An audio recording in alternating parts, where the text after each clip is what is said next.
This call is now being recorded. Good evening everyone. तो जैसे कि आप सभी को पता है, हम यहाँ पर ले रहे हैं ऑनलाइन क्लासेस। किस क्लास के लिए? तो वो है 9th क्लास के लिए। किस सब्जेक्ट की? तो वो है मैथ की। ठीक है, हम अपना सेकंड चैप्टर पढ़ रहे हैं जिसका नाम है पोलिनोमियल। और बात करें अपनी लास्ट क्लास की, तो लास्ट क्लास में हमने पढ़ा था कि किसी इक्वेशन के सॉल्यूशन को कैसे फाइंड करना है ना, ये हमने कंप्लीट कर लिया था। फिर हमने थोड़ा सा सीखा था कि फैक्टराइजेशन क्या होती है और कैसे की जाती है। ठीक है, तो अब इसको यहाँ से हम आगे बढ़ते हैं। अभी हम सीखेंगे कि फैक्टराइजेशन में मेथड ऑफ कॉमन फैक्टर के हेल्प से हम कैसे किसी पोलिनोमियल को फैक्टराइज करेंगे। तो ये आपका अलजेब्रिक एक्सप्रेशन है, या पोलिनोमियल कह सकते हैं, अलजेब्रिक एक्सप्रेशन कह सकते हैं। उसकी हम एक एक टर्म को लेते हैं और उनके जो है वो ऐसे फैक्टर्स बनाते हैं। लेकिन जब मैंने इस टर्म के फैक्टर बनाए, देखो मैंने 5xy की फैक्टराइजेशन की, तो मैंने इसे लिखा 5 × x × y, पर ये तो सिर्फ इसी टर्म के फैक्टर है ना। और अगर मैंने 6 के फैक्टर बनाए तो ये तो सिर्फ इसी टर्म के फैक्टर है। लेकिन मुझे तो इस पूरे पोलिनोमियल के फैक्टर निकालने हैं। तो कैसे फाइंड करते हैं देख लेते हैं। पहला मेथड है मेथड ऑफ कॉमन फैक्टर। तो सबसे पहले हमें ये पता होना चाहिए कि कॉमन फैक्टर किसको कहेंगे, कैसा वो होता है, कैसे हमने उसको निकालना है। The factor which is common to all the terms is called common factor। तो दो चीजें यहाँ पे ध्यान देने वाली हैं। कौन कौन सी? पहली चीज ये कि जो चीज कॉमन हो, क्या हो? कॉमन। कॉमन होता है, जैसे देखो आप सभी बच्चों में भी एक चीज कॉमन है। क्या चीज कॉमन है? कि आप सभी 9th क्लास के स्टूडेंट्स हैं। ठीक है, अगर आधे बच्चे, मान लो हाफ आप में से 8th क्लास के होते और आधे बच्चे आपके पास 9th क्लास के होते, तो मैं ऐसा नहीं कह पाती कि आप सभी बच्चों में आपकी क्लास कॉमन है। मैं ऐसा नहीं कह पाती। क्यों? क्योंकि आधे 9th के हैं, आधे 8th के हैं। तो कैसे हम कॉमन बोले? ठीक है, तो कॉमन वही कहलाता है जो सभी टर्म्स या ऑल दी टर्म्स, जितनी भी आपको टर्म्स दिख रही हैं, जितने भी आपको चीजें दिख रही हैं, उन सभी में जो चीज कॉमन हो उसी को हम कॉमन कहते हैं। जैसे मान लो यहाँ पे मैंने एग्जांपल लिया, आज मान लो हमारी क्लास में 7th क्लास के बच्चे भी आए, 8th क्लास के बच्चे भी आए, 9th क्लास के बच्चे भी आए, तो मैं ऐसा तो नहीं कह पाऊंगी कि आप तीनों में क्लासेस कॉमन है, पर मैं ऐसा जरूर कह पाऊंगी कि आप तीनों ही क्लासेस का जो स्कूल है वो कॉमन है ना। सभी बच्चे एक ही स्कूल के होंगे, डिफरेंस क्लासेस है, तो क्लासेस इस बार कॉमन नहीं हुई। क्या चीज कॉमन हुई? स्कूल, क्योंकि 7th क्लास के बच्चे भी उसी स्कूल से आए हैं, 8th क्लास के बच्चे भी उसी स्कूल से आए हैं और 9th क्लास के बच्चे भी उसी स्कूल से आए हैं। ठीक है, अगर मान लो 7th क्लास के बच्चे किसी और स्कूल के से आए होते, तो क्या मैं कह पाती कि आप तीनों में स्कूल कॉमन है? बताइए, इसका आंसर दें। No ma'am. नहीं। क्यों? क्योंकि जो 7th क्लास के स्टूडेंट्स हैं वो तो आपके स्कूल के हैं ही नहीं, फिर तीनों में स्कूल कॉमन कैसे? तो बस आपने इसी चीज का ध्यान रखना है कि कॉमन मतलब जो सब में हो और सभी में हो। अगर किसी एक में भी मिसिंग होता है तो उसको आप कॉमन नहीं ले पाएंगे। ठीक है, जो चीज सब में होगी उसको हम कॉमन लेते हैं और उसको ही हम कहते हैं कि वो इन टर्म्स का एक कॉमन फैक्टर है। तो अब इसको सीख लेते हैं एग्जाम्पल के थ्रू, ताकि आपको ज्यादा अच्छे से समझ आ सके। चलिए, अभी आपको यहाँ पे 4 चीजें दिख रही होंगी। तो यहाँ पर चारों चीजें हैं। एक पहले है एप्पल, फिर बनाना, फिर ऑरेंज और एप्पल, एप्पल, पाइनएप्पल, एप्पल और स्ट्रॉबेरी। ठीक है, तो अगर मैं आप सभी से पूछूं कि इन चारों में कॉमन क्या है? एप्पल। वेरी गुड, सेब कॉमन है, एप्पल कॉमन है। ठीक है, तो हमने लिख लिया कि इन चारों में जो है वो एप्पल कॉमन है। अब एक और क्वेश्चन यहीं से उठता है कि मान लो इस पाइनएप्पल के पास अगर एप्पल नहीं होता, तो क्या तब भी आप ऐसा ही कहते कि एप्पल कॉमन है? Yes ma'am. Yes ma'am. Yes ma'am, 2 एक कॉमन है और एक अलग है। नहीं, मैं चारों का पूछ रही हूँ, चारों का। 2 या 1 से मुझे नहीं लेना। No ma'am. क्या तब भी आप कहेंगे कि चारों में एप्पल कॉमन है? No ma'am.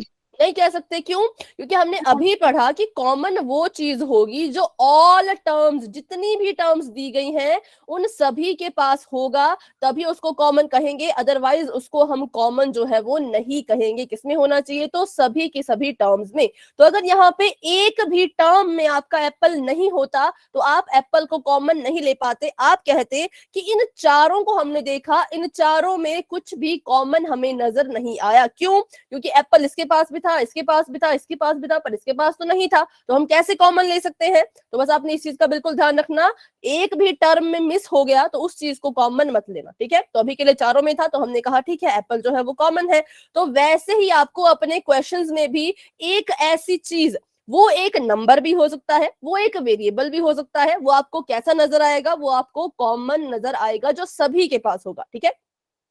फिर हमने क्या किया, फिर हमने इसको दे दी कुछ साइन प्लस माइनस के, ताकि हम इसको मैथ से रिलेट कर पाए। तो सबसे पहले तो आपका काम ये है कि उस चीज को ढूंढिए जो कॉमन है। तो हमने बोला एप्पल कॉमन है, तो एप्पल को हमने बाहर लिख देना है, और जैसे ही आप अपनी कॉमन चीज को बच्चों बाहर लिखोगे, 4 बार एप्पल था, हमने उसे बस एक बार लिखा, कॉमन चीज को लिखने के तुरंत बाद आपने ब्रैकेट शुरू कर देना है बिना किसी सोच विचार के, ठीक है? कॉमन चीज को बाहर लिख लेना, अपने क्वेश्चन में भी सेम यही चीज करनी है, जो चीज कॉमन आएगी उसको एक बार बाहर लिखेंगे और एकदम से अपना ब्रैकेट शुरू कर देंगे, ठीक है? ब्रैकेट के अंदर क्या लिखना है तो वो उसकी बात कर लेते हैं। अब क्योंकि हमने चारों की चारों टर्म से एप्पल को उठा करके कॉमन लिख दिया है, एक बार लिख दिया है, तो अब हम ब्रैकेट के अंदर वो सारी चीजें लिखेंगे जो हमारी फर्स्ट टर्म के पास बिना एप्पल के बचती है, सेकंड टर्म के पास बिना एप्पल के बचती है, जो चीज थर्ड टर्म के पास बिना एप्पल के बचेगी और फोर्थ के पास भी बिना एप्पल के बचेगी, वो चीजें हम ब्रैकेट के अंदर लिखते हैं, ठीक है? कौन सी चीजें?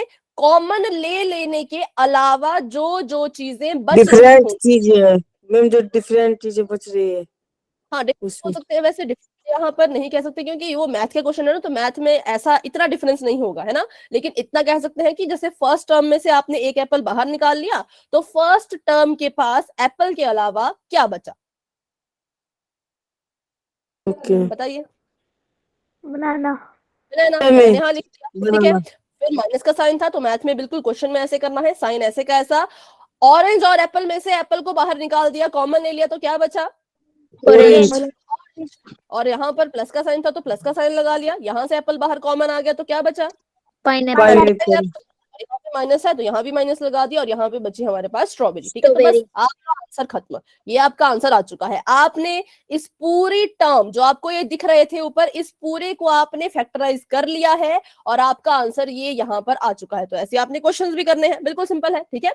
तो अभी इसी एग्जाम्पल से जुड़ता हुआ एक क्वेश्चन कर लेते हैं ताकि आपको और ज्यादा क्लियर हो सके। तो यहाँ पे मैंने एक क्वेश्चन लिखा है, एक हमने यहाँ पे पोलिनोमियल लिया है और इसके मैंने फैक्टर्स भी कर लिए हैं, ठीक है? तो सबसे पहली चीज, जब आपको बच्चों कोई भी पोलिनोमियल आएगा और आपको कहा जाएगा कि इसमें जो है वो इसको फैक्टराइज कीजिए, तो आपने सबसे पहले तो क्या करना है, हर एक टर्म के फैक्टर बना लेने हैं। जैसे कि इन्होंने कहा कि इसे फैक्टराइज करो, तो मैंने सबसे पहले 5 और z के फैक्टर बना के उसको लिख दिया 5 इंटू में z, ठीक है?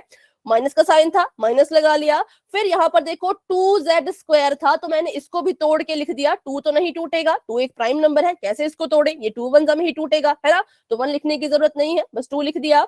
और यहाँ पर मल्टीप्लाई बाय z 2 बार, क्यों? क्योंकि z का स्क्वायर हो रहा था, z की पावर में 2 था, ठीक है? और आखिरी टर्म की बात करें तो प्लस का प्लस, 5 का 5 और z यहाँ पे 3 बार, क्योंकि z जो है यहाँ पर इसकी पावर 3 थी। अब आप मुझे बताइए इन तीनों में आपको क्या चीज ऐसी है जो कॉमन नजर आ रही है? Ma'am 5z। 5z? नहीं मैम जेड ध्यान से, मैम z। सिर्फ जेड z, है। Only z। देखो 5z आता कब? जब यहाँ पर भी 5 होता, अगर 2 की जगह यहाँ पे 5 होता तो हम 5z को कॉमन लेते, लेकिन यहाँ सेकंड टर्म के पास 5 नहीं था, इसलिए हम कॉमन नहीं लेंगे, ठीक है? जिस पोलिनोमियल की हर एक टर्म के पास आपको वो चीज नजर आएगी, तभी आप उसको कॉमन ले पाओगे। तो अभी मुझे दिखा इसके पास भी z है, इसके पास भी z है, इसके पास भी z है, तो कॉमन ले लेते हैं। अच्छा, कितने z मैं यहाँ पे कॉमन ले सकती हूँ?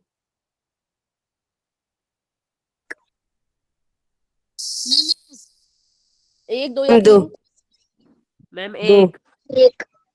ठीक है, एक एक एक। हाँ, पहले चलो इसके बारे में बाद में बात करेंगे कि एक ही कॉमन क्यों लेंगे, उसके बारे में बाद में बात करते हैं। पहले लिखते हैं अपना आंसर। तो z का मैंने z यहाँ लिख दिया, ठीक है? और यहाँ पे इसको मैंने कहा जो चीज हमने कॉमन ले ली है उसको बाहर लिख दो और एकदम से ब्रैकेट शुरू कर लो। अब मुझे बताइए z के अलावा फर्स्ट टर्म के पास क्या चीज है जो बच रही है? मैम 5। 5। Five. और सेकंड टर्म के पास एक ही z कॉमन लिया है, तो आप ही एक ही गायब करना, ठीक है। यहां से एक उठा लिया, यहां से एक उठा लीजिए, क्या बचा? 2z 2z। और बाद में थर्ड टर्म के पास क्या बचा? 5z square square 5 into Z into Z भी लिख सकते हो, या फिर इसको डायरेक्ट सॉल्व करके आप 5z का स्क्वायर भी लिख सकते हो, ठीक है।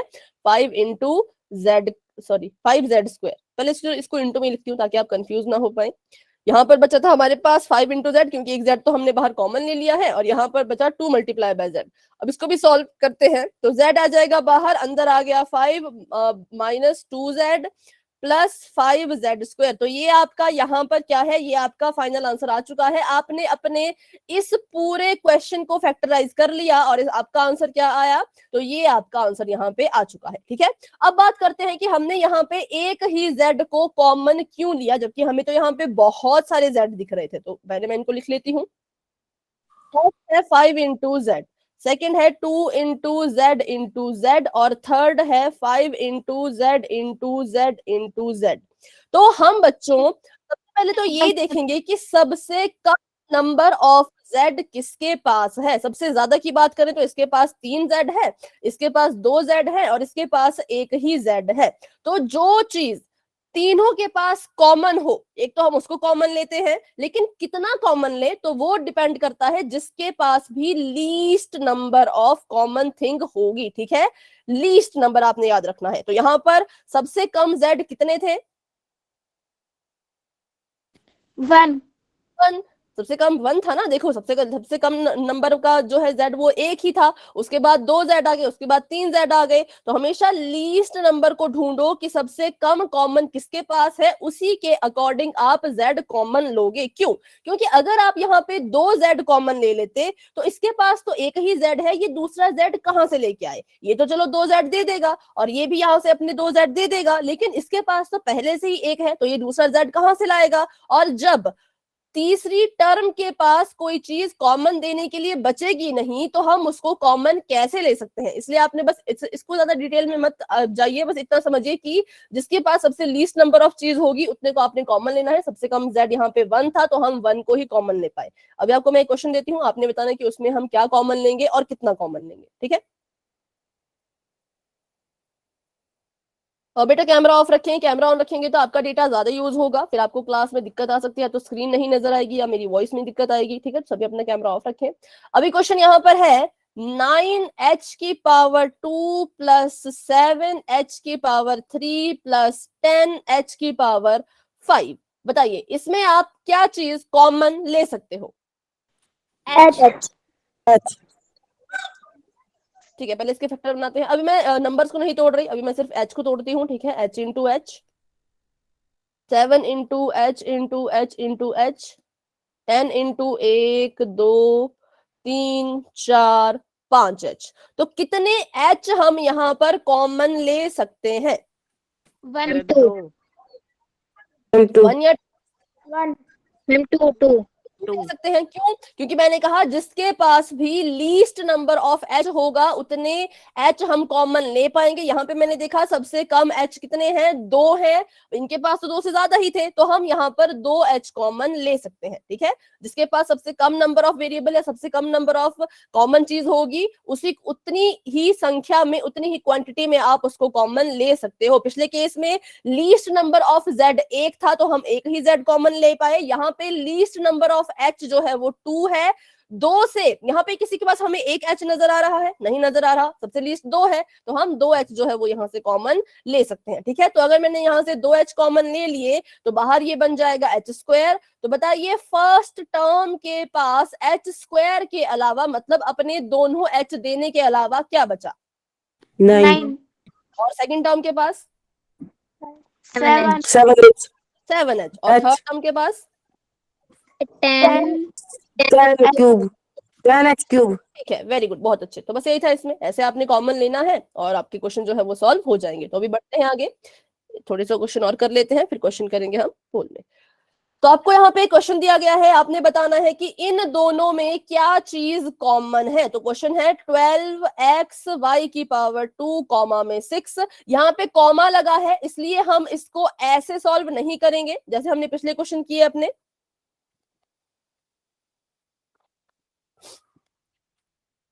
एक मिनट, जैसे हमने अपने पिछले क्वेश्चन किए वैसे हम इसको सॉल्व नहीं करेंगे, ठीक है, क्योंकि वहां पर हमारे पास साइन थे, यहाँ पे हमारे पास साइन नहीं है। यहाँ देखो हमारे पास पॉजिटिव नेगेटिव के साइन थे, लेकिन अगले क्वेश्चन में हमारे पास साइन नहीं है, तो हम बस कॉमन चीज जो है उसका पता लगाएंगे और लिख देंगे। तो कॉमन का पता लगाने के लिए क्या कीजिए, पहले तो इन दोनों के फैक्टर बना लीजिए। क्वेश्चन में यहाँ लिख लेती हूँ 12xy स्क्वायर 6, ठीक है, और कॉमा में 6, ठीक है।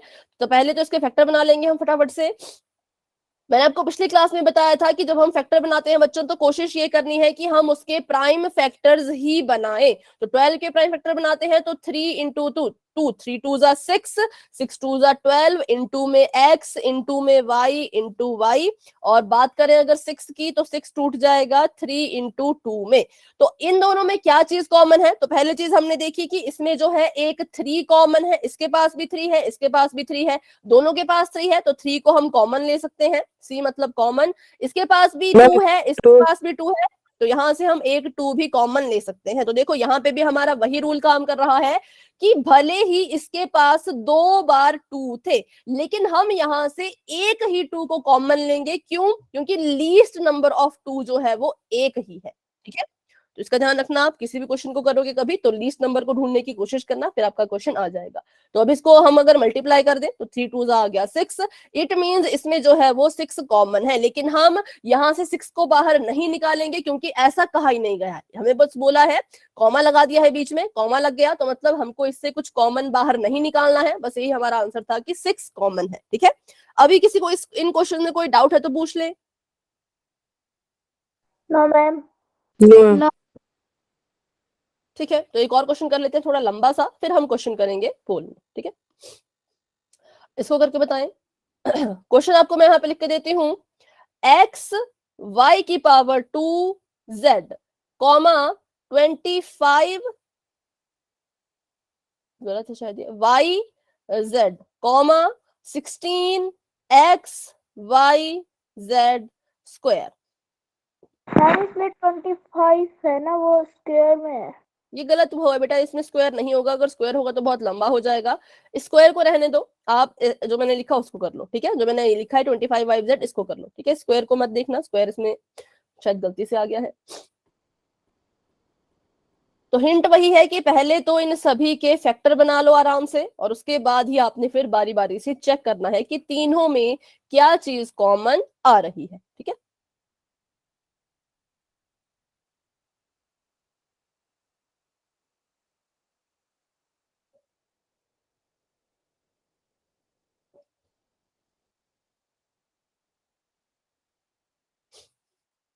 मैम वाई जेड है दोनों में कॉमन। तीनों में चलिए ठीक है, वेरी गुड। तो अभी करते हैं उसको। हाँ, इसको सॉल्व करने के लिए मैंने कहा इसके फैक्टर बनाइए। x एक बार ही लिखा जाएगा और y को हम लिखेंगे 2 बार क्योंकि y का स्क्वायर हो रहा है, और z को हम लिखेंगे सिर्फ एक ही बार, ठीक है। बात करते हैं 25 वाले की, तो 25 को तोड़ दीजिए, 5 इंटू 5 बन जाएगा, और x आ जाएगा, x है ही नहीं तो x होगा ही नहीं इसमें, तो y आ जाएगा इसमें एक बार, और z भी आ जाएगा इसमें एक बार, ठीक है। और उसके बाद बात करें लास्ट की, तो 16 को हमने तोड़ना है उसके प्राइम फैक्टर्स में। तो 16 जब टूटेगा तो आएगा 2 2 जा 4, 4 2 जा 8, 8 2 जा 16, ठीक है। 4 बार 2 आएंगे। बात कर लेते तो एक बार आ जाएगा x, और एक बार आ जाएगा y, और कितनी बार z आएगा? 2 बार। 2 बार। दो लेकिन हमने कहा है कि जो लीस्ट नंबर कंटेन करता है उतने को ही हम कॉमन ले पाते हैं। तो यहाँ पर देखो, इसके पास x है, इसके पास भी x है, लेकिन इसके पास तो x है ही नहीं, तो क्या x कॉमन आएगा? No ma'am. नो मैम नहीं, हमने कहा कि सभी टर्म्स के पास वो चीज जो है वो होनी चाहिए, ठीक है। तो इसलिए हम x को कॉमन अभी नहीं लेंगे, उसको मिटा देती हूँ मैं। तो बताइए इसमें क्या चीज कॉमन आएगी? सबसे पहले तो इसमें मैंने देखा इसके पास भी y है, इसके पास भी y है, इसके पास भी y है। कितने y हम कॉमन ले सकते हैं? सिर्फ और सिर्फ मैम 1। ओनली 1, क्योंकि सबसे लीस्ट नंबर ऑफ y कितने हैं? 1 1, ठीक है। और हाईएस्ट हाईएस्ट y कितने हैं? 1 हाईएस्ट 3 3 नहीं बेटा, 2 है। देखिए यहाँ पर 2 है 2 ना? है। तो बस 2 है। 12 फिर इसके पास मैंने देखा तो इसके पास भी z है, इसके पास भी z है, इसके पास भी z है, तो यहाँ से एक z भी कॉमन आ जाएगा। हम कहेंगे इन दोनों के पास yz कॉमन है। तीनों के पास yz कॉमन है, ठीक है। तो ऐसे हम कॉमन निकालते हैं।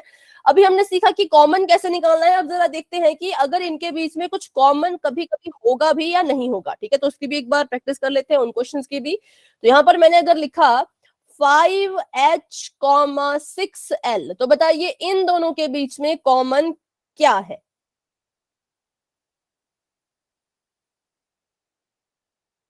मैम कुछ भी नहीं।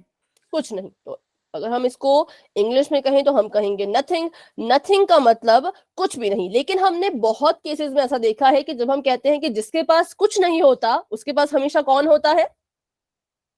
मैम 1 कॉमन है। 1 होता है। तो आपने बस यही याद रखना है कि देखने में भले ही हमें इनके बीच में कुछ कॉमन नजर नहीं आ रहा, देखने में कुछ नहीं है, पर लिखने में हमेशा 1 होगा, क्योंकि जिसके पास कुछ नहीं होता, जिसके पास कोई नहीं होता, उसके पास हमेशा ही 1 होता है। हम कहेंगे इन दोनों के बीच में 1 कॉमन है, ठीक है। जिनके बीच में कॉमन नजर आ रहा होगा वहां से तो कोई ना कोई चीज कॉमन दिख जाएगी, लेकिन जिनके बीच में आपका आंसर आएगा कि इसमें तो कुछ भी कॉमन नहीं है, तो जिसके पास कुछ भी नहीं उसके पास ऑलवेज 1 होगा। बताइए सभी को याद रहेगा ये?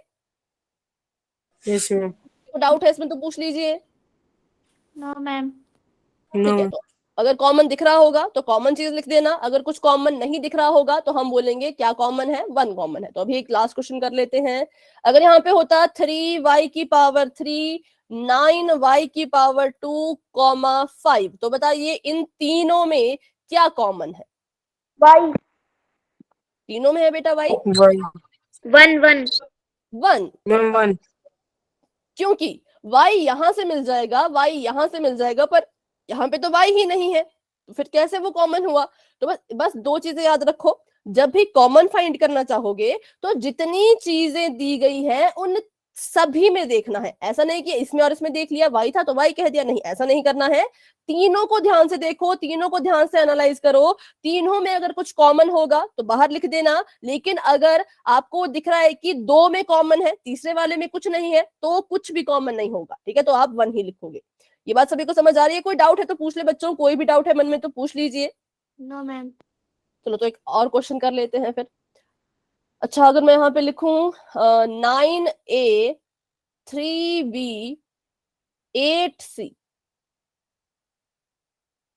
Ma'am 1 common. इसमें भी क्या कॉमन है? इसमें भी 1 कॉमन है, क्योंकि हमने जब देखा तो इसके पास 9a था, इसके पास 3b था, इसके पास c था। इन दोनों के पास भले ही 3 कॉमन आ जाएगा, लेकिन 8 के पास तो कभी 3 आएगा ही नहीं, तो इसलिए इसका आंसर भी है 1, ठीक है। तो अभी कर लेते हैं क्वेश्चन पोल सेक्शन में। तो अभी के लिए चैट हो चुकी है आप सभी की ऑफ, और बढ़ते हैं अपने क्वेश्चन की तरफ। क्वेश्चन बच्चों आप सभी के सामने यहाँ पे दिया गया है कि find the common factor of 2x 3x की पावर 2, 4, ठीक है। आपको कहा गया है कि इन तीनों में क्या चीज कॉमन है उसको ढूंढिए, और आपको ऑप्शन दिख रहे होंगे, आपने इसका आंसर देना है। अगर कुछ कॉमन है तो ढूंढ के निकालो और लिख दो, लेकिन अगर कुछ कॉमन नहीं है तो क्या आंसर लिखा जाता है ये भी आपको अच्छे से पता है, ठीक है। तो अभी के लिए आपका पोल ओपन हो चुका है, सभी बच्चे जाएं और अपना आंसर वहां पर दे दें। ठीक है, वेरी गुड वेरी गुड, बहुत अच्छे। 9 स्टूडेंट्स के आंसर आ चुके हैं, बहुत बढ़िया बच्चों। क्लास में हमारे पास है 18 स्टूडेंट्स, अभी 10 बच्चों के आंसर आ चुके हैं, वेरी गुड, बहुत अच्छे। ठीक है, हाँ आंसर करते जाएं, आंसर करते जाएं। हाँ हैंड रेज कर लो, वैसे तो बहुत से बच्चों ने हैंड रेज कर लिए हैं। नमन, रुचि, विनय, अंजलि, रोहित, पायल, अमन, नैन्सी, ललित, नितेश, अनूप, ध्रुव, भारती, तो ये बच्चे अपना आंसर दे चुके हैं। नेहा ने भी आंसर दे दिया है, वेरी गुड, बहुत अच्छे। तो अभी रहते हैं वंदना, अच्छा, गुलशन ने भी आंसर दे दिया है, वंदना, दीपांशु एंड ईशांत। तो बच्चों आप तीनों भी अपना अपना आंसर दे दीजिए फटाफट से पोल सेक्शन में जाकर के। अगर आंसर दे दिया है तो हैंड रेज कर लो। वंदना, दीपांशु और ईशांत। ठीक है, तो अभी हम कर रहे हैं बच्चों 10 सेकंड का वेट। तब तक के लिए आप तीनों जो है अपना आंसर पोल सेक्शन में जाकर के दे दीजिएगा।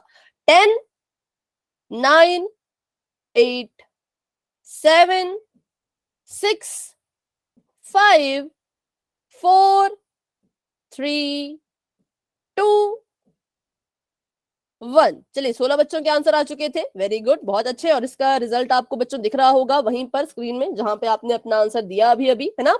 तो बहुत से बच्चों ने आई ऑप्शन थिंक नंबर ए। 16 में से शायद 14 स्टूडेंट्स ने ऑप्शन नंबर ए को चुना है, जो कि बिल्कुल सही है। क्योंकि अगर हम देखें तो एक्स इसके पास मिल जाएगा, इसके पास मिल जाएगा, पर इसके पास तो नहीं मिलेगा।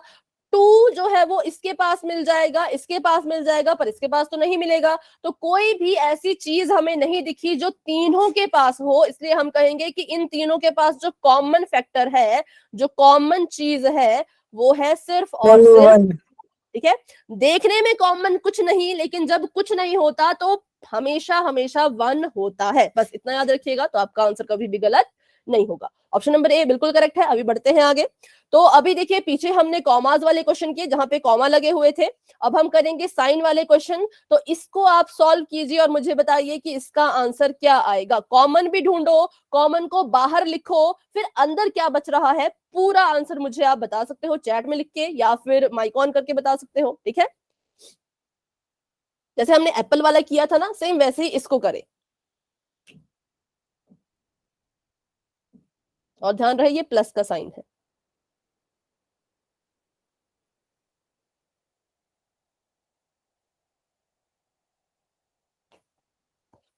हाँ, 2 कॉमन आ गया बेटा, तो 2 को बाहर लिखो, फिर उसके बाद ब्रैकेट लगा लो। 2 को बाहर लिखो, ब्रैकेट लगा लो, फिर पहली टर्म के पास क्या बच रहा है, दूसरी टर्म के पास क्या बच रहा है, वो ब्रैकेट के अंदर लिख के मुझे पूरा आंसर बताएं, यहां से लेकर के यहां तक का पूरा answer. Bracket x+5 bracket close. हाँ ठीक है, वेरी गुड। हाँ, आपका आंसर बिल्कुल करेक्ट है। तो कैसे करना है, बिल्कुल सिंपल है। आपको अगर यहाँ पे, वैसे हम इसमें लॉन्ग कट भी कर सकते हैं, शॉर्टकट भी कर सकते हैं, पर लॉन्ग कट में जो है वो क्वेश्चन हमेशा करेक्ट आने के चांसेस होते हैं, इसलिए लॉन्ग कट करेंगे। देखो सबसे पहले इसके फैक्टर बनाओ, सबसे पहले तोड़ो। 2 को नहीं तोड़ सकते, 2 पहले से ही टूटा हुआ है, पहले से ही प्राइम नंबर है। 2 और x टूट जाएंगे, 2 इंटू एक्स में, प्लस का साइन है, प्लस का साइन लगा लीजिए। 10 के फैक्टर बताएं। 2 into 5। 2 इंटू 5, ठीक है। अब मैंने देखा कि इसके पास भी 2 है, इसके पास भी 2 है, तो इट मींस 2 ही कॉमन आएगा। तो जो चीज कॉमन आती है उसको हम सिर्फ एक बार बाहर लिखते हैं। 2 यहाँ पर भले ही 2 बार लिखा गया है, पर क्योंकि ये कॉमन है तो ये सिर्फ एक बार बाहर लिखा जाएगा। और कॉमन लिखने के एकदम बाद ब्रैकेट शुरू कर लीजिए। 2 को हटाने पर फर्स्ट टर्म के पास x बच रहा है, और यहां से 2 को हटाने पर सेकंड टर्म के पास 5 बच रहा है, तो उसको ब्रैकेट में बंद करके लिख ले, और ये हमारा आंसर जो है वो आ चुका है, ठीक है।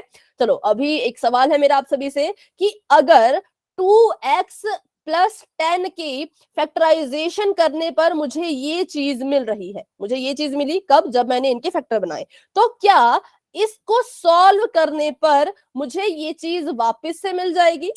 Yes ma'am. Ma'am 2x plus 10। ठीक है, वापस से मिल जाएगी। हाँ मिल जाएगी। क्यों? क्योंकि जब हम किसी की फैक्टराइजेशन करते हैं, मान लीजिए मेरे पास 24 था, मैंने 24 की फैक्टराइजेशन करके लिख दिया 6 इंटू 4, ठीक है। मैंने क्या किया, 24 को तोड़ के 6 इंटू 4 लिख लिया। तो जब मैं वापस से 6 को 4 से मल्टीप्लाई करूंगी तो मुझे 24 मिल जाएगा, ठीक है। वापस से मल्टीप्लाई करने पर हमें हमारा क्वेश्चन कह लीजिए, या हमें हमारा जो पोलिनोमियल है वो कह लीजिए, वापस मिल जाता है, ठीक है। तो इसका मतलब ये हुआ कि अगर आपको कभी किसी टर्म के, किसी एक्सप्रेशन के फैक्टर दिए गए हो, मान लो आपको क्वेश्चन दिया कि आपके एक एक्सप्रेशन, अलजेब्रिक एक्सप्रेशन के फैक्टर है ये 2 और x+5 उसके फैक्टर्स हैं, तो आपको पूछा जाएगा कि बताइए इसका क्वेश्चन क्या रहा होगा, ठीक है। इसका जो एक्सप्रेशन है जहां से ये बन गया है वो क्या रहा होगा, तो बिल्कुल सिंपल है। मैम जब इनकी मल्टीप्लाई हो जाएगी तो बारी बारी से अंदर के ब्रैकेट को सोल्व करें। हाँ, इनके हम मल्टीप्लिकेशन करेंगे। क्यों? क्योंकि हमने पिछली क्लासेस में पढ़ रखा है कि ब्रैकेट के बाहर जो चीज लिखी जाती है वो बारी बारी से ब्रैकेट के अंदर लिखी गई टर्म से मल्टीप्लाई करती है। ये 2 पहले x से मल्टीप्लाई करेगा, फिर यही 2 जो है वो 5 से भी मल्टीप्लाई करेगा। तो कर लेते हैं मल्टीप्लाई। 2 इंटू एक्स हो जाएगा और 2 इंटू 5 हो जाएगा। मल्टीप्लाई करने पर वापस से मुझे मिल गया 2x का 2x और 5 2 10। तो यही तो मेरा क्वेश्चन था, है ना, इसी को तो हमने सॉल्व किया था। तो आपने दोनों केसेस याद रखने हैं। अगर आपको फैक्टर दिए हैं और आपको बोला है कि क्वेश्चन का पता करो, तो आपने अंदर मल्टीप्लाई करना है। और अगर आपको क्वेश्चन दिया है और बोला है कि इसके फैक्टर बनाओ, तो आपने कॉमन चीजें बाहर निकाल के लिखना है। ठीक है, तो अभी दोनों तरह के क्वेश्चन हम पोल में करने वाले हैं, इसलिए मैंने आपको ये समझा दिया है। अभी बढ़ते हैं आगे, देखते हैं आगे क्या है। ठीक है, ये हमने कर लिया। बिल्कुल सेम ऐसे ही हमने किया। चलो, तो अभी एक क्वेश्चन कर लेते हैं, फिर उसके बाद बढ़ते हैं आगे। अच्छा, यहां पर है 3ab माइनस 15b। इसको सॉल्व कीजिए और अपना आंसर मुझे बताइए। मैम 3b कॉमन है और a -5। ठीक है, वेरी गुड, बहुत अच्छे। देखो, तो बिल्कुल सिंपल तरीका है। क्या करना होता है, इनके फैक्टर बनाइए। 3 लिखा, 3ab को तोड़ दिया 3 इंटू ए इंटू बी में, माइनस का साइन था, माइनस का साइन लगा दिया। 15 को तोड़ दिया हमने 5 इंटू 3 और इंटू बी में। ठीक है, 5 इंटू 3 इंटू बी में। उसके बाद देखिए तो कॉमन क्या चीज आ जाएगी। मैंने यहाँ पे देखा कि ये 3, इसके पास भी 3 है, इसके पास भी 3 है, तो पहले चीज तो 3 कॉमन आ गई। फिर मैंने देखा कि इसके पास भी b है, इसके पास भी b है, तो एक चीज b भी कॉमन आ गई। 3b बाहर कॉमन आ गया है, कॉमन चीज लिख ली। फटाफट से अपना ब्रैकेट शुरू कर लो। 3 और b को हटाने पर फर्स्ट टर्म के पास क्या बच रहा है? a -5। सिर्फ फर्स्ट की बात करें तो सिर्फ a बच रहा है और माइनस का साइन है, माइनस लगा लो। और सेकंड टर्म के पास क्या बच रहा है? 5 5। तो ये हमारा आंसर यहाँ पे आ चुका है, सिंपल। ठीक है, तो ऐसा क्वेश्चन पोल में करने के लिए अगर आप तैयार है बच्चों, तो वाई टाइप कर दीजिए। लेकिन किसी बच्चे को अभी भी मन में कोई डाउट आ रहा है, कोई सवाल आ रहा है, तो बिल्कुल बेटा माइक ऑन करो और मुझसे पूछ लो। कोई डरने की बात नहीं है, बिल्कुल बेझिझक होके कोई भी सवाल आपके मन में उठ रहा है, माइक ऑन कीजिए अपना और मुझसे पूछ लीजिए। लेकिन आपको समझ अगर आ चुका है तो वाई टाइप कर दो। ठीक है, बहुत से बच्चे वाई टाइप कर रहे हैं, सभी बच्चे करें। क्लास में अभी हमारे पास है 17 स्टूडेंट्स, तो सभी के मुझे आंसर चाहिए। ठीक है, ठीक है, चलो, तो अभी बहुत से बच्चों ने लिखा है वाई, तो कर लेते हैं क्वेश्चन पोल सेक्शन में ही। तो अभी के लिए बच्चों आपकी चैट हो चुकी है ऑफ। एक मिनट, हाँ, चैट हो चुकी है ऑफ। बढ़ते हैं अपने क्वेश्चन की तरफ। तो क्वेश्चन आप सभी के सामने ये है कि आपने फैक्टराइज करना है किसको? तो 5xy प्लस 15y को, इसको आपने फैक्टराइज करना है और अपना आंसर आपने देना है पोल सेक्शन में, जो कि आपको बस अभी नजर आने ही वाला है। तब तक के लिए इसकी फैक्टराइजेशन कर लें अच्छे से।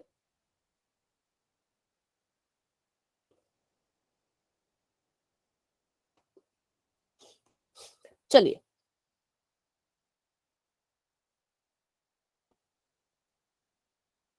हाँ, हैंड भी रेज करना, हैंड डाउन करके दोबारा से रेज करना, क्योंकि यहाँ पे नहीं पता लगता है, क्योंकि पहले से बहुत बच्चों के हैंड रेज है ना। तो अभी नैन्सी का हैंड रेज हुआ है, फिर अनूप का।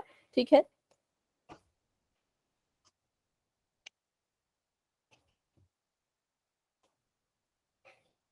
रोहित, दीपांशु, पायल, विनय, नमन, भारती, नितेश, अंजलि, गुलशन, वंदना,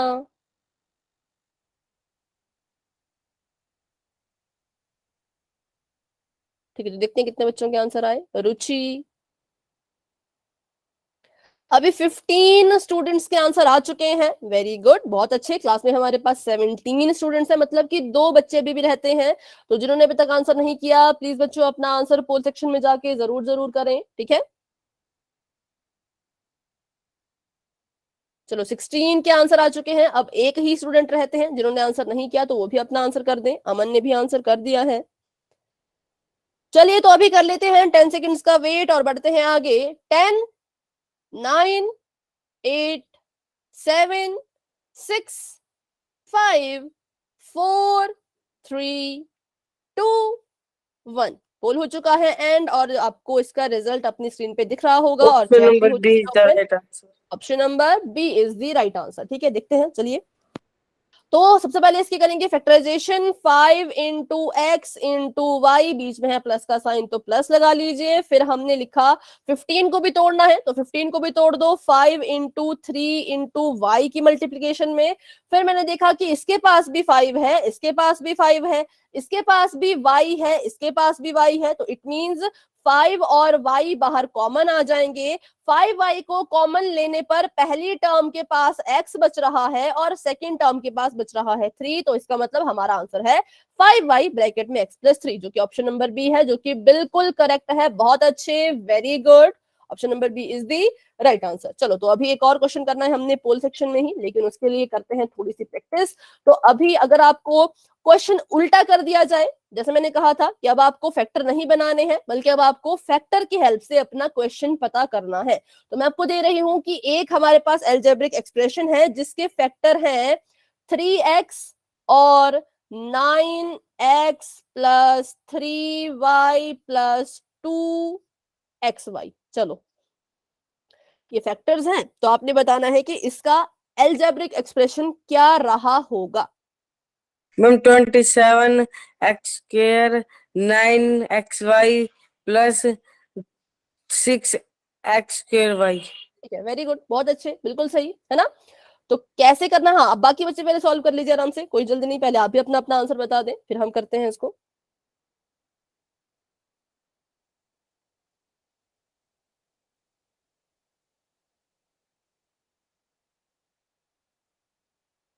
और कोई जो अपना आंसर बताना चाहे तो बच्चों आप भी बता सकते हैं। 27x square plus 9xy plus 6x square y. और 6x स्क्वायर वाई, हाँ यस 6x मैम। स्क्वायर, ठीक है ठीक है ठीक है। चलो तो हमने 27x square plus 9xy plus 6x square y. हाँ ठीक है, चलो हाँ बेटा माइक ऑफ कर दो। हाँ और कोई कह रहा है? वाई। ठीक है ठीक है, हाँ चैट में भी लिख लिया है, ठीक है चलिए वेरी गुड। तो अभी देखते हैं इसको, हमने क्या कहा था मैंने कि ब्रैकेट के बाहर जो चीज लिखी जाती है वो बारी बारी से इससे भी मल्टीप्लाई करेगी और इससे भी मल्टीप्लाई करेगी और अगले वाले से भी मल्टीप्लाई करेगी। क्यों? क्योंकि जब हम कॉमन लेते हैं बच्चों तो सभी टर्म से कॉमन लेते हैं, ऐसा तो नहीं करते कि इससे ले लिया इससे ले लिया इससे रहने दिया, नहीं। तो जब कॉमन तीनों टर्म से लिया जा रहा है तो वापस से मल्टीप्लीकेशन भी तीनों के साथ ही करनी होगी। तो कर लेते हैं। 3x को जब 9x में मल्टीप्लाई करेंगे तो 3x इंटू 9x हमने करना है, प्लस का साइन, फिर हम करेंगे 3x इंटू 3y प्लस का साइन, फिर हम करेंगे 3x इंटू 2xy। तो ध्यान रखना है हमेशा पावर का, नंबर की मल्टीप्लीकेशन नंबर से करते हैं। 9 3 27, x की मल्टीप्लीकेशन x में कीजिए तो आ जाएगा x की पावर 2। कुछ बच्चे इसको x ही रहने देते हैं, x नहीं लिखना है बच्चों, मल्टीप्लाई हो रहा है तो पावर में आंसर आता है, ठीक है, x की पावर 2। आगे देखते हैं तो प्लस का साइन आ जाएगा, 3 की मल्टीप्लीकेशन 3 से तो 3 3 9, x की मल्टीप्लीकेशन y से तो आ गया xy। उसके बाद लास्ट देखते हैं अपना, तो प्लस का साइन है, प्लस ही रहने देते हैं। 3 2 6, x की मल्टीप्लीकेशन x में करने पर आ गया x स्क्वायर और y का y। तो ये था हमारा अलजेब्रिक एक्सप्रेशन जिसमें से 3x को कॉमन लेने पर उसके इस तरह के कुछ फैक्टर जो है वो बने थे। ठीक है, तो ये सभी को समझ आ गया होगा अभी तक। ऐसे क्वेश्चन में किसी का कोई डाउट है तो पूछ ले कि फैक्टर से वापस अलजेब्रिक एक्सप्रेशन कैसे बनाया जाए। क्लियर हो गया? तो y टाइप करेंगे, किसी का डाउट है तो मुझसे पूछेंगे। ठीक है, चलिए तो कर लेते हैं क्वेश्चन पोल सेक्शन में ही। अभी के लिए आपकी चैट हो चुकी है ऑफ, और देख लेते हैं अपना सवाल।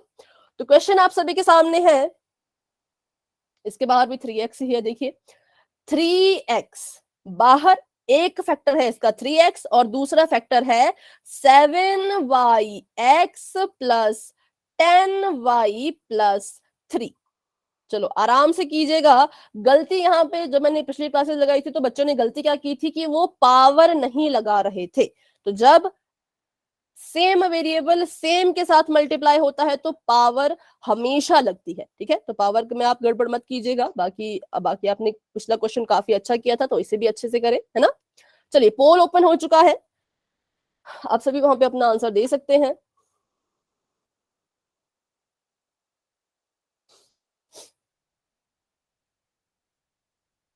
ठीक है, 3 बच्चों के आंसर आगे, बच्चों हैंड डाउन करके रेज करें। पायल, दीपांशु और अच्छा 7 बच्चों के आंसर आगे, सॉरी। नेहा, विनय, मैम नमन, हमने भी दे दिया। अमन, नैन्सी, अंजलि, हाँ, और ललित, रोहित, हाँ दीपांशु आपने भी दे दिया है, मैंने आपका नाम लिया बेटा, आपने भी दे दिया है दीपांशु। वंदना ने भी दे दिया है शायद। चलिए, 12 बच्चों के आंसर आ चुके हैं। वेरी गुड, वेरी गुड, बहुत अच्छे। क्लास में भी हमारे पास है 16 स्टूडेंट्स, 16 बच्चे क्लास में हैं, जिसमें से 12 बच्चों के आंसर आ चुके हैं। 4 बच्चे अभी भी रहते हैं, तो वो भी अपना आंसर दे दीजिए। नितेश ने आंसर दे दिया, ठीक है। 2 स्टूडेंट्स अभी भी रहते हैं, अभी एक ही स्टूडेंट रहते हैं। 15 बच्चों के आंसर आ चुके हैं, बहुत अच्छे, वेरी गुड। एक स्टूडेंट रहते हैं जिन्होंने आंसर नहीं किया, तो बेटा आप भी अपना आंसर दे दीजिए। करते हैं हम 10 सेकंड्स का वेट, लेकिन अगर कोई है जो इसको सॉल्व कर रहा है तो आप माइक ऑन करके मुझे बता दे, ठीक है। जो एक स्टूडेंट अभी रहते हैं, अगर आप सॉल्व कर रहे हैं बेटा तो माइक ऑन करके मुझे बता दो, हम थोड़ा सा और वेट कर लेंगे। लेकिन अगर आपने सॉल्व कर लिया है, अच्छा चलिए, तो अभी सभी का आंसर आ गया वैसे 16 के 16 स्टूडेंट्स का, लेकिन अभी क्लास में है 17 स्टूडेंट्स। रुचि बेटा, आपने अभी क्लास को ज्वाइन किया, आपने आंसर दे दिया था इसका या नहीं? No ma'am. अच्छा ठीक है बेटा, इसका आंसर दे दीजिए। इसको सॉल्व करना है, कैसे करना है, तो जो बाहर लिखा है 3x, वो बारी बारी से अंदर सभी के साथ मल्टीप्लाई करेगा। उसको आप सभी के साथ अंदर मल्टीप्लाई करें एक एक करके। पहले 3x मल्टीप्लाई करेगा 7yx के साथ, फिर 3x मल्टीप्लाई करेगा 10y के साथ, फिर 3x मल्टीप्लाई करेगा 3 के साथ। उस हिसाब से उसको सॉल्व करने के बाद अपना आंसर आप दे सकते हैं, ठीक है। तो चलिए, थोड़ा सा इंतजार कर लेते हैं हम रुचि के लिए, फिर हम बढ़ेंगे आगे जब ये भी अपना आंसर दे देंगे।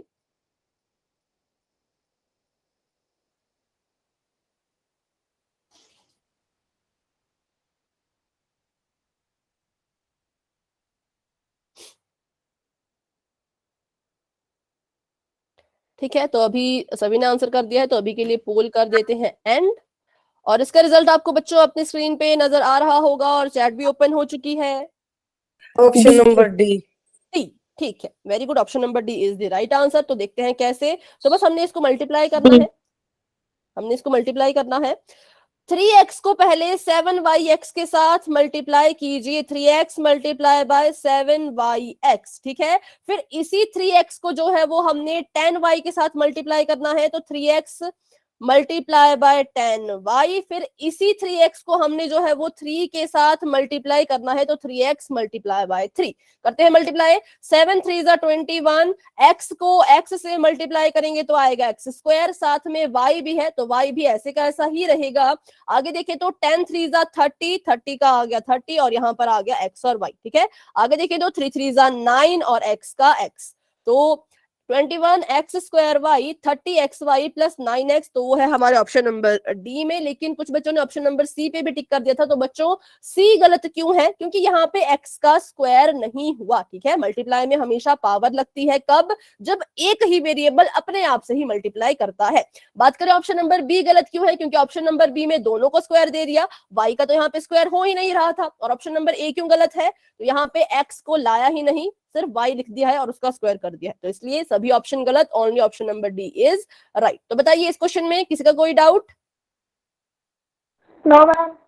ठीक है, तो बढ़ते हैं आगे। अभी हमने सीखा कि कॉमन फैक्टर की हेल्प से कैसे हम इसकी फैक्टराइजेशन करें। अब हम सीखेंगे सेकंड मेथड, जिसका नाम है फैक्टराइजेशन बाय रीग्रुपिंग टर्म्स। अब ये रीग्रुपिंग क्या है? बहुत ही आसान है, बहुत ही मजेदार है।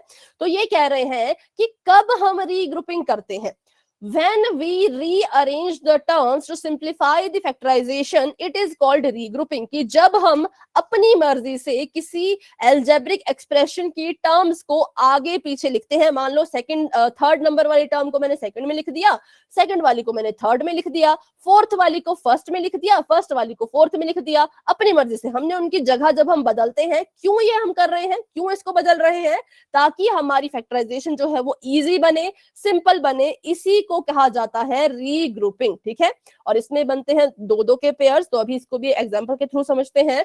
तो देखो यहाँ पर मेरे पास चार चीजें थी, पहला है स्ट्रॉबेरी एंड ऑरेंज, दूसरा है बनाना एंड एप्पल, तीसरा है स्ट्रॉबेरी और कोकोनट, लास्ट है बनाना और पाइनएप्पल। अगर मैं आपसे पूछूं कि इन चारों में कॉमन क्या है, ध्यान से मेरी बात सुने, चारों में क्या कॉमन है कुछ कॉमन? Banana and strawberry. चारों में बेटा, चारों में देखा, अगर आप बनाना स्ट्रॉबेरी कह रहे हैं, इसके पास भी होना चाहिए बनाना, इसके पास स्ट्रॉबेरी नहीं है कुछ भी नहीं है मैम, वन है मैम बस। हाँ, लेकिन इसमें वन नहीं होगा क्योंकि यहाँ पे हम फ्रूट की बात कर रहे हैं। मैथ में वन होगा, चीजों में नहीं होगा। ठीक है, तो इसमें हम कहेंगे कुछ कॉमन नहीं है, चारों की बात करें तो। फिर हमने देखा कि चारों में तो कुछ कॉमन नहीं था, पर अगर हम इसकी दो दो की ग्रुपिंग कर लें तो हमें दिख रहा है कि फर्स्ट टर्म और थर्ड टर्म के पास स्ट्रॉबेरी कॉमन है, सेकेंड टर्म और फोर्थ टर्म के पास बनाना कॉमन है। ठीक है, हमने देखा कि इनके पास दो दो के जोड़े बन रहे थे और कॉमन चीजें आ रही थी। हमने कहा ठीक है, तो क्यों ना हम इसकी रीग्रुपिंग कर ले। इसकी रीग्रुपिंग करके कैसे इसको हम लिखेंगे, ऐसे देखो, मैंने क्या किया, स्ट्रॉबेरी स्ट्रॉबेरी वालों को एक साथ लिख लिया, बनाना बनाना वालों को एक साथ लिख लिया, मैंने कर ली इनकी रीग्रुपिंग। पर रीग्रुपिंग जब करोगे बच्चों तो एक चीज का बिल्कुल ध्यान रखना है कि फर्स्ट टर्म तो ऐसी कैसी थी, आपने थर्ड टर्म को अपनी मर्जी से उठा करके सेकंड में लिख दिया। तो जब आप मैथ में अपने क्वेश्चन में किसी भी टर्म को उठा करके कहीं भी लिखोगे, उसके साइन का ध्यान रखना, जो साइन उसके पास है उसको उससे अलग मत करना। ठीक है, थर्ड टर्म माइनस की थी तो माइनस की ही रहेगी, यहाँ पे बनाना वाले टर्म प्लस की थी तो इसको मैंने यहाँ पे प्लस का ही रहने दिया। और यहाँ पे इनके ग्रुपिज्म हो चुका है, ग्रुप बन चुके हैं कितने कितने के, तो दो दो के। अब हम इन दोनों में कॉमन ढूंढेंगे। पहले मैं देखूंगी कि मेरे फर्स्ट ग्रुप में क्या चीज कॉमन है और सेकंड ग्रुप में क्या चीज कॉमन है। बात करूं फर्स्ट टर्म की, फर्स्ट ग्रुप की, तो इसमें क्या चीज कॉमन है, स्ट्रॉबेरी। स्ट्रॉबेरी। और बात करूं दूसरे ग्रुप की, इसमें क्या चीज कॉमन है, बनाना। बनाना। तो बस हम इसको लिख लेंगे।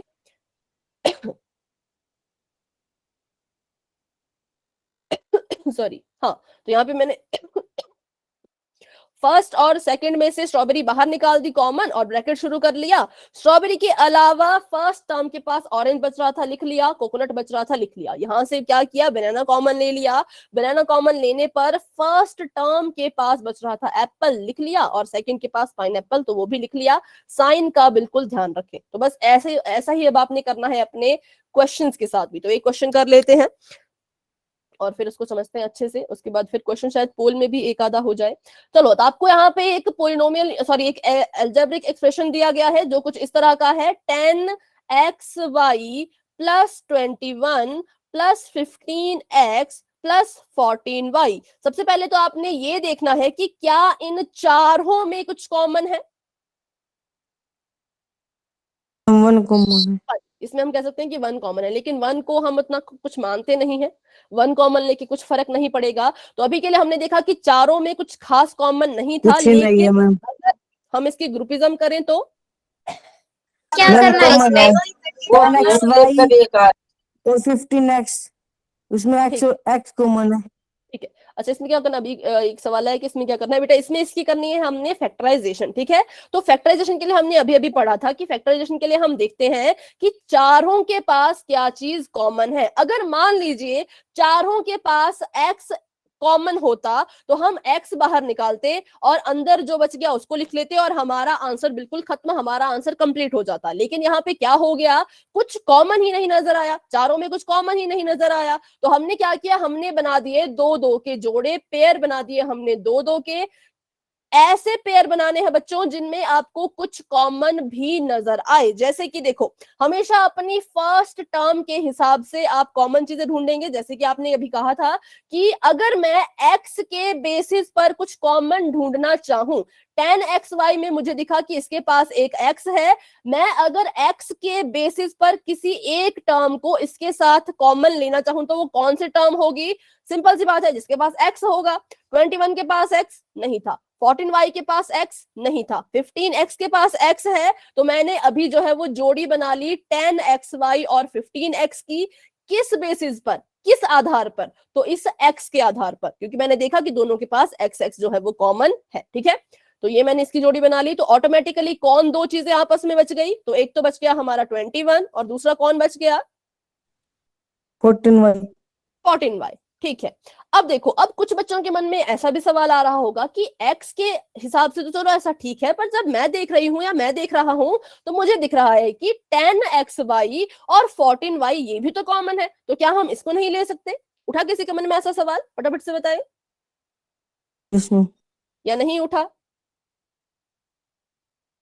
देखो, फिर से देखते हैं मैंने क्या किया। यहाँ पे मैंने देखा कि 10xy के पास, 10xy वाली टर्म में एक x मुझे दिखा। अगर मैं x के आधार पर, x के बेसिस पर इसके साथ किसी की पेयरिंग करना चाहूं तो ऑब्वियस सी बात है मुझे वही नंबर लेना पड़ेगा जिसके पास में x है। तो इसलिए मैंने यहाँ पे पेयरिंग कर ली 10xy और 15x की। ये बताओ, ये सभी को समझ आया कि मैंने 15x क्यों लिया?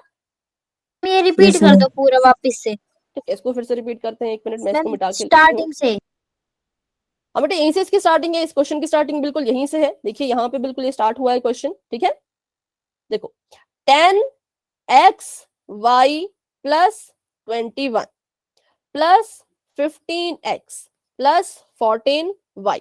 तो क्वेश्चन में आपसे ये पूछा कि हमने देखा कि इन चारों में कुछ कॉमन नहीं था, तो हमने सोचा कि इसकी रीग्रुपिंग कर लें ताकि कम से कम दो दो टर्म्स में तो कुछ कॉमन आ जाए। तो अब जब इसकी रीग्रुपिंग करनी है तो रीग्रुपिंग करने के लिए हम टर्म्स को आगे पीछे लिख सकते हैं। हम ऐसा कर सकते हैं, हमारे पास ये पावर है कि आप अपनी टर्म, ये देखो, ये फर्स्ट टर्म है, ये सेकंड टर्म है, ये थर्ड टर्म है, ये फोर्थ टर्म है, तो इन चारों टर्म्स को हम अपनी मर्जी से आगे पीछे लिख सकते हैं। तो मैंने सोचा कि 10xy के अगर मैं किसी के साथ पेयरिंग करूं तो पेयरिंग उसी के साथ हो सकती है जिसके पास इसकी तरह कुछ हो। जैसे 10 के पास x और y दोनों है। ठीक है, तो अभी मैंने सोचा कि क्यों ना मैं उस टर्म को लूं जिसके पास x हो, क्योंकि अगर मैं 15x और 10xy की पेयरिंग करती हूं तो मेरे पास एक चीज कॉमन आ रही है। वो कौन है? Ma'am x। वो x है। ठीक है, इसलिए मैंने क्या किया, मैंने इन दोनों की पेयरिंग कर ली, इन दोनों को मैंने एक ग्रुप में बिठा दिया। और इनके अलावा क्या चीजें बच गई? तो एक तो बच गया मेरे पास 21 और दूसरा बच गया मेरे पास 14y। पर मैंने आपसे ये सवाल पूछा था कि मैंने देखा कि x जिसके पास था, इसके पास भी x, इसके पास भी x, तो मैंने इन दोनों की पेयरिंग कर ली। लेकिन हमें तो ऐसा भी दिख रहा है कि इसके पास तो y भी है, तो अगर मैं y की अकॉर्डिंग पेयरिंग करूं तो इसकी पेयरिंग तो 14y से होनी चाहिए या नहीं? Yes, yes ma'am. और नो? तो ये बच्चे बताएं अपना आंसर, यस और नो? Ma'am yes, ma'am. होनी चाहिए। तो ठीक है, तो इसको भी लिख लेते हैं। तो मैंने इस बार क्या किया, इस बार मैंने y के अकॉर्डिंग पेयरिंग की, x के अकॉर्डिंग नहीं। x को मैं यहाँ पे मिटा देती हूँ, और यहाँ पे इस बार मैंने जो पेयरिंग की है वो y के अकॉर्डिंग की है। तो y इसके पास भी है और y इस टर्म के पास भी है, तो इस बार इन दोनों की आपस में जो है वो जोड़ी बन जाएगी। अगर इन दोनों की जोड़ी बनी तो बताइए कौन कौन एक्स्ट्रा में बच गया है? 21 और 15x। 15x। ठीक है, तो देखो, पेयरिंग ऐसे भी हो सकती है, पेयरिंग ऐसे भी हो सकती है, तो क्या दोनों केसेस में हमारा आंसर सेम आएगा? नो मैम, डिफरेंट आ सकते। तो फिर तो हमें पेयरिंग के लिए जैसे कोई रूल बनाना पड़ेगा, है ना? लेकिन नहीं, ठीक है, अभी के लिए मैं आपको बताती हूँ क्या होता है। पेयरिंग जैसे मर्जी आपने करनी है, आप पे डिपेंड करता है। आप इसकी पेयरिंग ऐसे करो या इसकी पेयरिंग ऐसे करो, एट द एंड बच्चों आपका आंसर बिल्कुल सेम आएगा। ठीक है, इसको भी हम चेक कर लेते हैं। 5 मिनट है हमारे पास, तो एक पार्ट हम इसको सॉल्व करेंगे अभी, और उसके बाद दूसरा पार्ट भी सॉल्व करके देखेंगे। तो फटाफट से इसको सॉल्व करते हैं। पेयरिंग सभी को समझ आए ना कि दो तरह से हो रही थी। तो मैं अभी पहला केस उठा रही हूँ जहां पे मैंने पेयरिंग की थी 10xy और 15x की, और उसके बाद जो है वो बच गए थे कौन कौन, तो 21 बच गया था और 14y बच गया था। तो अब इसकी करते हैं हम क्या, फैक्टराइजेशन। 10 को तोड़िए, फटाफट से तोड़िए, किसमें टूटेगा, 2 into 5 2 into 5, into बाकी बच्चे भी x बोले into तो बाकी y, बोला करके साथ में 2 into 5 into x into y। 15 को तोड़ो, 5 3 into into 5 हाँ 3 into into 5 x। कर लो, 5 into 3 कर लो, और 21 को तोड़ो, 3 into 7 7 3 जा। हाँ 7 into 3, 3 into 7 कैसे भी लिख सकते हैं क्योंकि कॉम्पिटिटिव होता है, आगे पीछे लिखा जा सकता है। 14y को तोड़ो, 7 into 2 and 2 into 7 7 into 2 और साथ में y। ठीक है, चलो तो अब हमने क्योंकि पेयरिंग की है दो दो की, तो कॉमन भी हम दो दो में ही ढूंढेंगे। तो पहले मैंने देखा कि इस बताइए इन दोनों टर्म्स में क्या चीज कॉमन है, 4x 5x x 5 5 और x, 5x 5x। ठीक है, 5x इसमें कॉमन है। तो जब मैंने फर्स्ट टर्म से 5 और x को हटा दिया तो मेरे पास क्या बचा, 2y 2 और y। 2y। ठीक है, और y सेकंड टर्म से जब 5 और x हटा दिया तो मेरे पास क्या बचा, 3 3x 3। वैसे सेम यहाँ पे करेंगे, थर्ड और फोर्थ टर्म में कॉमन क्या है, 7 7। तो मैंने लिख दिया 7 7, और ब्रैकेट में अंदर क्या बचेगा, पहली टर्म के पास 3 और सेकंड के 3 पास 2y 2y 2y। चलो अब अगर मैं 5 + 8 लिखूं या 8 + 5 लिखूं, क्या वो सेम होगा या डिफरेंट होगा, same होगा। सेम होगा। तो वैसे ही यहाँ पे 2y + 3 लिखो या 3 + 2y लिखो, ये दोनों सेम होंगे या डिफरेंट, same इसका मतलब अभी भी मुझे अपनी फर्स्ट और सेकंड टर्म में कुछ कॉमन दिख रहा है, वो है ये पूरा का पूरा ब्रैकेट जिसका नाम है 2y + 3। तो मैंने क्या किया, अब इस पूरे ब्रैकेट को कॉमन ले लिया है बाहर। तो जैसे ही हम बाहर कॉमन लेते हैं तो वैसे ही हम कर देते हैं अपना ब्रैकेट शुरू। तो बताइए फर्स्ट टर्म के पास इसके अलावा क्या बच रहा है, मैम 5 सेकंड में 7 plus 7 आंसर देखिए, इसको नोट डाउन कर लीजिए फटाफट से। हमारा आंसर पहले केस में ये आ रहा है क्योंकि हम सेकंड केस भी करने वाले हैं। नोट कर लिया सभी ने, 2y + 3 5x + 7। ठीक है, yes मैम हमारे पास है 2 मिनट, तो फटाफट से उसको भी सॉल्व करते हैं बिल्कुल क्विकली। कि अब हमने पेयरिंग करनी है y के बेसिस पर, y के आधार पर, और चेक करना है कि आंसर क्या आ रहा है। तो 10xy का 10xy + 14y + 21 + 15x। पहले मैंने 15x और इसकी पेयरिंग की थी, अब मैंने इसकी और 14y की पेयरिंग की है। तो तोड़ते हैं इसको, 5 2 10 into x into y। 14 को तोड़ेंगे तो 7 2 into 7 y 5 7 into into y 7 multiply by 3 3 और 15 को plus तोड़ेंगे तो 5 5 multiply 3x। चलो कॉमन निकालते हैं। तो फर्स्ट पहली दो टर्म्स में क्या चीज कॉमन आ रही है, फटाफट से देख के बताइए। 2 और y 2y 2y 2y 2y। तो पहले के पास बच गया 5x और यहाँ पे बच 5x गया 7, और बात 7 करें थर्ड और फोर्थ की तो यहाँ पे क्या कॉमन है, मैम 3 3। 7 + 7 5x। 5 अभी भी कुछ कॉमन आ रहा है दोनों में, क्या है उसका नाम बताएं, yes ma'am 5x 5x plus 7 और 7x plus 5x हाँ मतलब ये एक ही है ना, तो इसको हम ऐसे ही लिख सकते हैं। ठीक है, और क्या बच गया, पहले के पास 2y, दूसरे के पास 2y plus 3 बताइए क्या पहला आंसर और ये वाला आंसर बराबर है। yes ma'am.